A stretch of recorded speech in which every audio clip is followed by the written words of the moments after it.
báyìí á dá wọn dúró dènà láti lọ gbọ́ ìròyìn ìjọba ìbílẹ̀ àti agbègbè tá a mú wá fún ọlọ́jọ́ tòní. Ní ojúnà àti dín ìjàmbá ọkọ̀ tó sábà máa ń wáyé ní òpópónà titun Ìjẹ̀gùn sí Jákàndé géètì Sọ́lọ̀kù ní àwọn àjọ ẹ̀ṣọ́ aláàbò ojú pópó ẹ̀ka ti Ìkọ̀tún pẹ̀lú àjọṣepọ̀ àwọn ìgbìmọ̀ alábòjútó agbègbè àti àjọ kan tí kò rọ̀gbọ̀kú lé ìjọba ìyẹn Life Booster Foundation ṣe àgbékalẹ̀ ìdánilẹ́kọ̀ọ́ lọ́jọ́ kan láti la àwọn ènìyàn agbègbè yìí lọ́yẹ̀ lórí ààbò ojú pópó. Níbi ìpàdé náà tí ọ̀pọ̀ olórí ẹ̀ṣọ́ ààbò agbègbè péjú pésẹ̀ sí bí olùdarí àjọ ẹ̀ṣọ́ aláàbò ojú pópó ẹ̀ka ti Ìkọ̀tún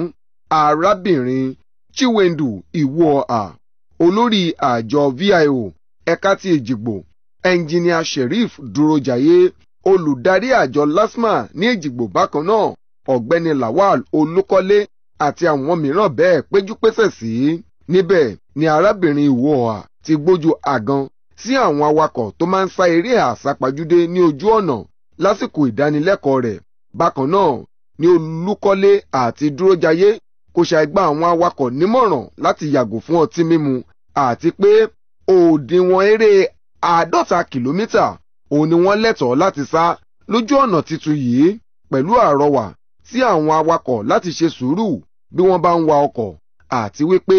gbogbo ìwé ọkọ̀ wọn ló gbọ́dọ̀ pé pérépéré nítorí àjọ VIO ṣetán láti wá bẹ̀rẹ̀ iṣẹ́ ní pẹrẹwu ní àgbègbè náà lójúnà àti rí dájú wípé ètò ààbò ojú pópó fẹsẹ̀ múlẹ̀ ní àgbègbè yìí.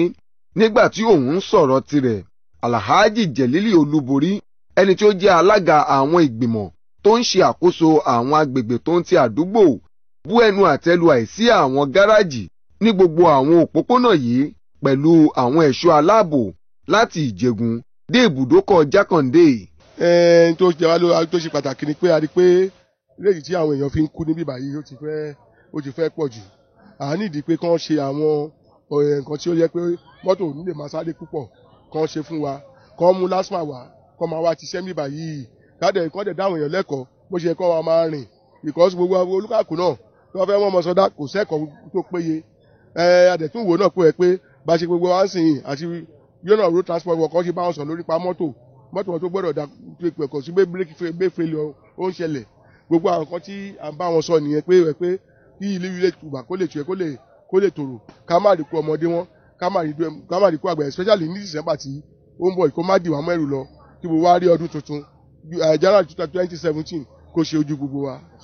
Ẹ̀wẹ̀, olùdarí Life Booster Foundation àlùfáà Akínúoyè Thomas pẹ̀lú mọrírì ìdánilẹ́kọ̀ọ́ náà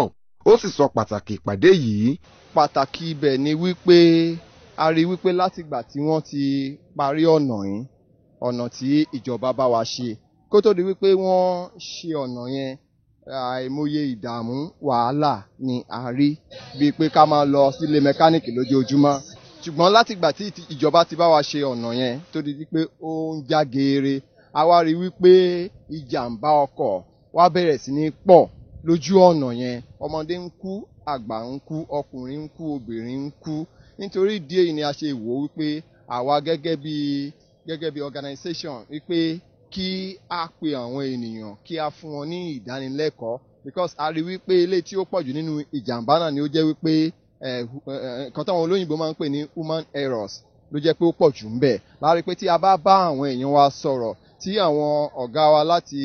road safety VIO, àwọn tí wọ́n mọ̀ nípa ìdánilẹ́kọ̀ọ́ bí a ṣe ń lo ojú ọ̀nà, àwọn LASTMA àtàwọn ọ̀gá ọlọ́pàá tí wọ́n wá bá wa sọ̀rọ̀, àwọn ènìyàn á lè máa ṣe dáadáa, wọ́n á lè máa ṣe jẹ́jẹ́ lójú ọ̀nà, wọ́n á máa wa ọkọ̀ bí ó ti tọ́ àti bí ó ti yẹ. Àti wípé a pàtàkì fẹ́ bá àwọn tá à ń pè ní NURTW, àwọn tó jẹ́ pé àwọn ìgbìmọ̀ àwọn tán awakọ̀ tán fi ń ṣe iṣẹ́ ajé ìgboro, so àwọn wọ̀nyẹn a fẹ́ bá wọn sọ̀rọ̀, a dẹ̀ pè wọ́n jẹ́ wa, tó jẹ́ pé tí a bá wọn sọ̀rọ̀ wọn ò ní lè máa wa mọ́tò ní ìwàkuwà, wọn ò ní máa sáré àsápajúdé, wọn ò ní máa mu ògógóró mu gbó kó tó di wípé wọ́n wa mọ́tò. Ikú ọ̀dọ́ á lè dínkù ní àárín ibi tí ìjọba ṣẹ̀ṣẹ̀ ṣe fún wa.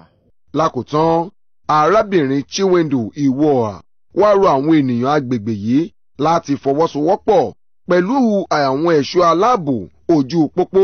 lójúnà àti lè mú kí ètò ààbò tó ti lílọ bíbọ̀ ọkọ̀ fẹsẹ̀ múlẹ̀ sí ní agbègbè ọ̀hún. Ṣògo Rẹ́nikejì ló jábọ̀ ìròyìn fún tẹlifíṣàn Orísun.